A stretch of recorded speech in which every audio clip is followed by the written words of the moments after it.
လူတွေနဲ့စကားပြောနီးလူတွေနဲ့စကားပြောရင်တိတ်မပွင့်လင်းနဲ့ဂွေရကြကိရတတ်တယ်လူတွေနဲ့စကားပြောရင်တိတ်မရိုးလိမ့်နဲ့ကိုယ်အားနည်းချက်ကိုနင်းသွားတတ်တယ်လူတွေနဲ့စကားပြောရင်တိတ်မဆက်စုနဲ့အထင်သေးအမြင်သေးပြန်ကြစ်တတ်တယ်လူတွေနဲ့စကားပြောရင်တိတ်မဝေဖန်နဲ့ယွန်းစရာကောင်းတဲ့လူလို့သတ်မှတ်တတ်တယ်လူတွေနဲ့စကားပြောရင်တိတ်မရှိကျူးနဲ့မရိုးသားတဲ့သူလို့မြင်သွားတတ်တယ်လူတွေနဲ့စကားပြောရင်ဖြက်မပြောနဲ့မရင်ကျေးတဲ့သူလို့သတ်မှတ်တတ်တယ်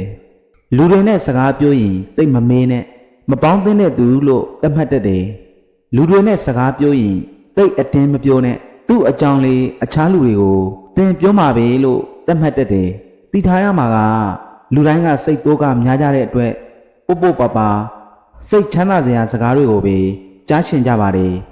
ဒါကြောင့်မို့သူတစ်ပါးစိတ်ချမ်းသာဖို့အဓိကထားရည်ရွယ်ပြောဆိုပါစကားဆိုတာအမှန်တရားဖြစ်စေအောင်လို့ပြောတဲ့မပြောတဲ့ရှင်းရှင်းပါမှန်တဲ့စကားကနားထောင်သူတွေအကျိုးရှိကောင်းရှိမယ်ပြောတဲ့သူအတွက်တော့အန္တရာယ်အတွေ့အကြုံရန်အတွေ့အကြုံဖြစ်ပွားတတ်တယ်ဆိုတာမမဲ့ပါနဲ့အရန်ရင်းနှီးသူပင်ဖြစ်ပါသည်စကားကိုရှင်းရှင်းရွေးတာပြောဆိုပါ